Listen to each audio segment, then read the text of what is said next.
Okay.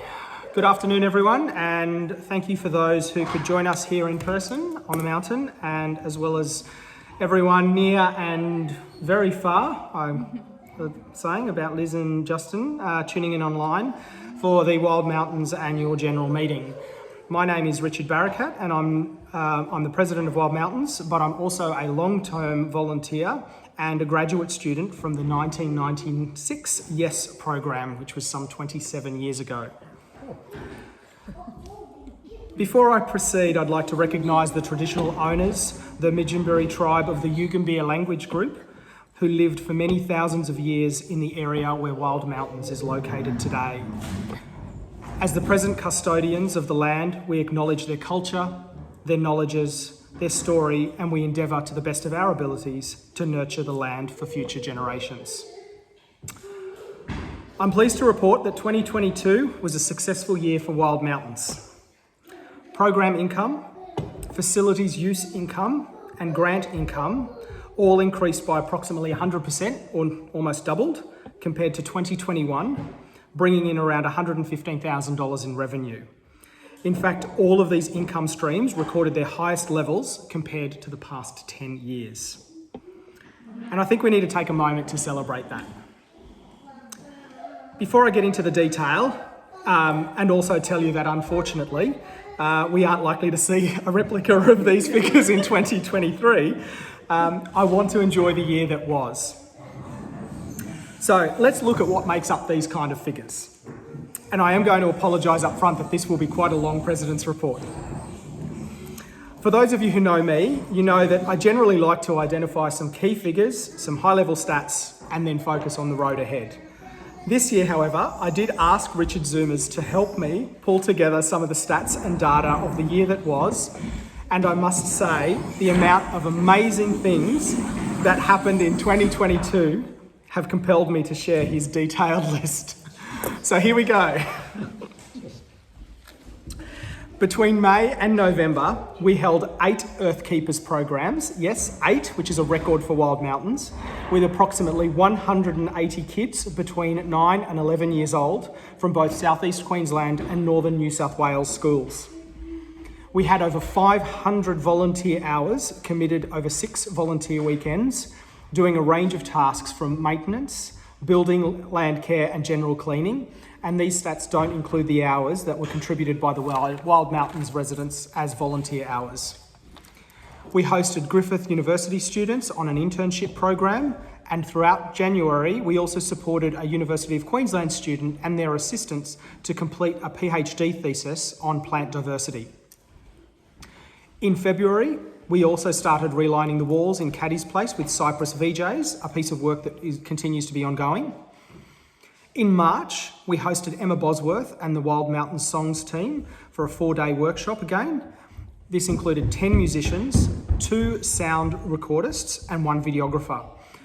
And I'm excited to announce that one of the songs that was recorded during the workshop is being nominated at the Queensland Music Academy Awards this coming Tuesday in the World Music category. So well done, Emma and the team. The Scenic Rim Regional Council and Nature Refuge grants began for our Western Slopes project to control lantana, legumes and grasses. In April, a further grant from the Scenic Rim Regional Council provided us with the opportunity to finally and beautifully line the hall ceiling that you can see, for those of you here, you can see in the room that we're sitting in. What was so incredible about this grant was that it was working in partnership with Beaudesert State High School, and their manual arts students had the opportunity to gain work experience over several months, and it was their first time off site. The project was overseen by one of our past directors, Rob Pegram. We also hosted the World As I Am team again, with 9 volunteers continuing their follow-up work on lantana removal at the Mountain Hut. Also in April, we had another Next Gen Regen weekend with 11 volunteers. Still in April, we ran a 4-day Earth Education Professional Development workshop for 9 educators from around Australia. And lastly, yes, still in April, we ran a 4-day, our very own Tatiana Rillier who was awarded the 2022 Volunteer of the Year hosted 13 women from Arcadia Women's Adventures over a 3-day event. In May, we hosted the Women's Environmental Leadership Australia group for 25 participants over 4 nights.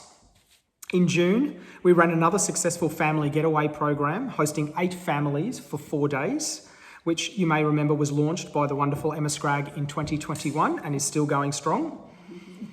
In July, we held another Next Gen Regen weekend with a further 15 volunteers, and Land for Wildlife held a field day at Wild Mountains, showcasing to the community our land care regeneration across 4 work sites. This included participation from eminent botanists Bill McDonald and Glenn Leaper. In August, we held our first Shapers of Tomorrow for some time, which is an education program for high school students, and it was a home school-based program over 5 days. In September and October, we hosted 2 groups of between 8 and 11 participants with Horizon Guides.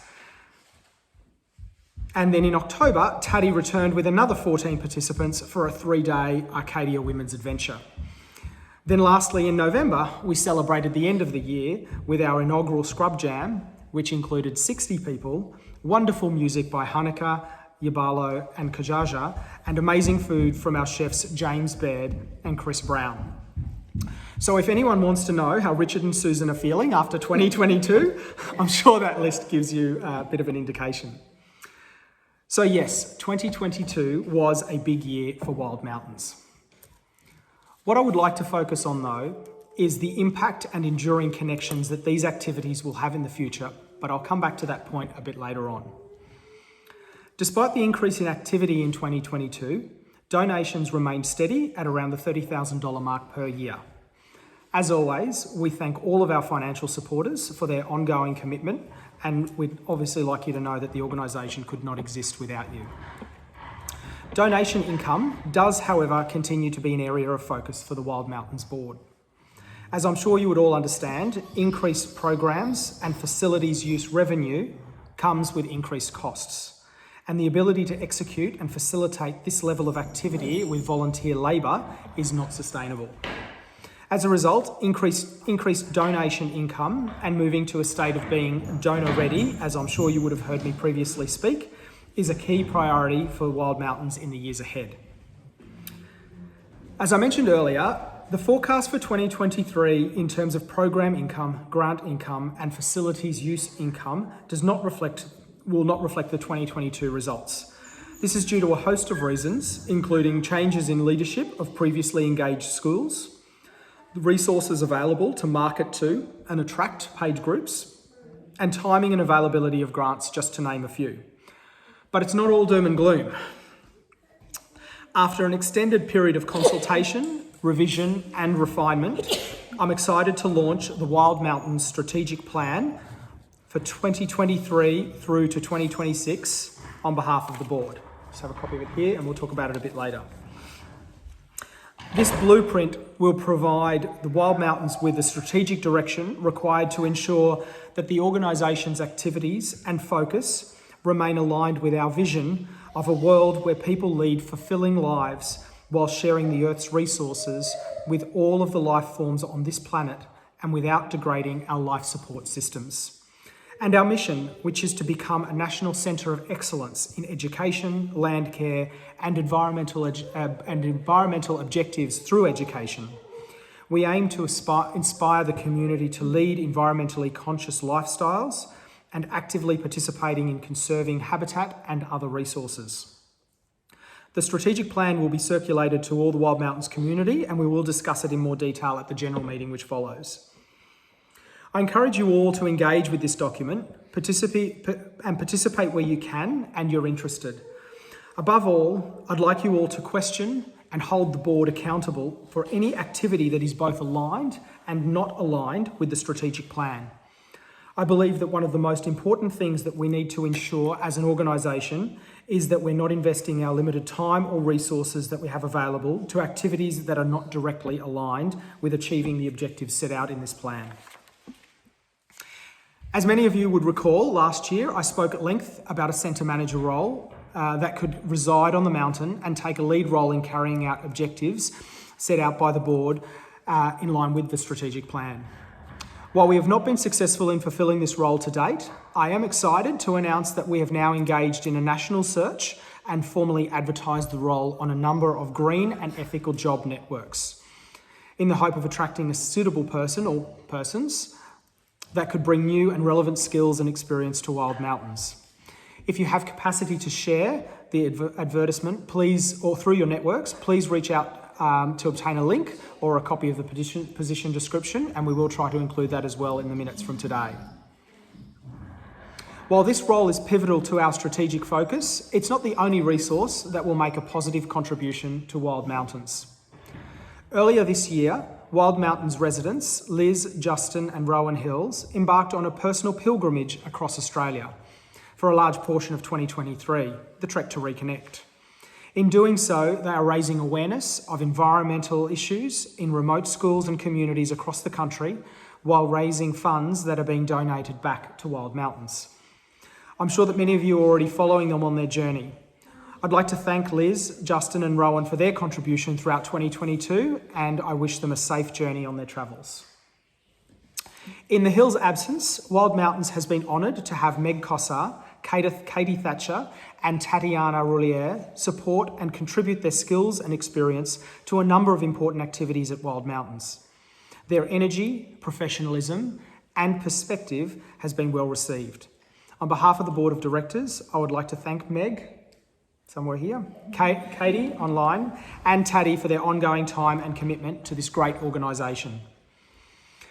Alongside these lovely ladies, Richard and Susan, our founders and residents, continue to work tirelessly and relentlessly day after day to make it all happen. You heard the long list of activities that we undertook in 2022. These would not have been possible without the enduring commitment from these two amazing people. They are the glue that holds Wild Mountains together. And more importantly, they are the warm, smiling and friendly faces that make every single person who visits this place feel that they are connected to the magic that is Wild Mountains. On behalf of the board and the wider community, and from deep in my heart, thank you.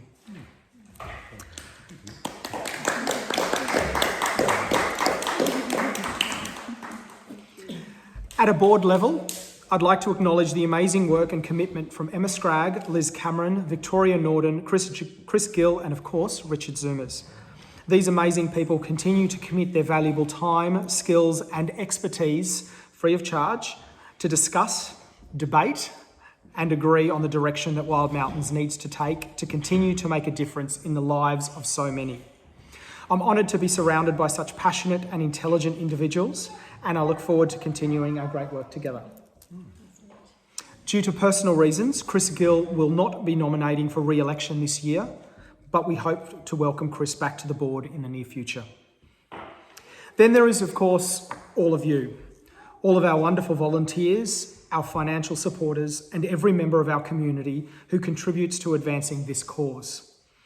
The organisation would not be where it is today without each and every one of you, and we are truly grateful that you choose to be a part of Wild Mountains. The last group of people that I believe will continue to make a positive impact to this organisation is the hundreds of visitors that we have each year. Every child, every teacher, every volunteer, and every participant helps to broaden our network and reach. I truly believe that through osmosis, each and every one of those people who have experienced Wild Mountains firsthand have taken something away with them that will generate some kind of emotional, behavioural or financial dividend well into the future.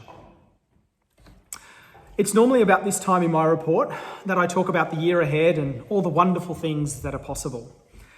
While I've already touched on this somewhat, and I do genuinely have a positive outlook for Wild Mountains, I'd like to address what I'm sure we all feel has now become more of a critical issue, the climate crisis. With new artificial intelligence providing evidence that our planet will cross the global warming threshold of 1.5 degrees Celsius within 10 to 15 years, and more likely to reach 2 degrees of warming, even with low emissions, I personally do fear for the future of our planet. While governments indicate an appetite for reduced emissions targets one minute, but continue to invest in carbon-emitting industries the next, I'm not entirely sure how the global community is going to solve this problem. I believe that now, more than ever, organisations like Wild Mountains are needed. Yes, we are needed to continue the work that we're doing in instigating behavioural change for our kids. And yes, we are needed to provide a place for groups and organisations to learn more about the natural environment and its importance. And yes, we are needed to continue our important work on caring for country and maintaining this space for generations to come. But is that enough? I'm not quite sure it is. I think we need to do more. What that looks like and how we go about it, I'm actually not quite sure. But I think now more than ever is the time that our community needs to come together and act. It might be in more education, but to a different group of people. It might be through influencing others in our own circles. Or it might be through increased collaboration and co-design with like-minded organisations to influence policy, which is actually part of our strategic plan. Whatever it is, I compel you all to act, and to act now, because I think we're rapidly running out of time. I implore everyone in this room and everyone online and everyone who watches this recording, which will be broadcast on our website and on social media, to make the climate crisis a priority in your lives and for those around you. The 2023 to 2026 Wild Mountains Strategic Plan has ambitious goals, but that's because they need to be. Our goals around education, marketing, staff and volunteers, infrastructure and land care are underpinned by a need for change in this world. Whether it's through active participation, donating your skills or time, creating connections or financial contributions, please get involved in any way you can, because this planet needs you.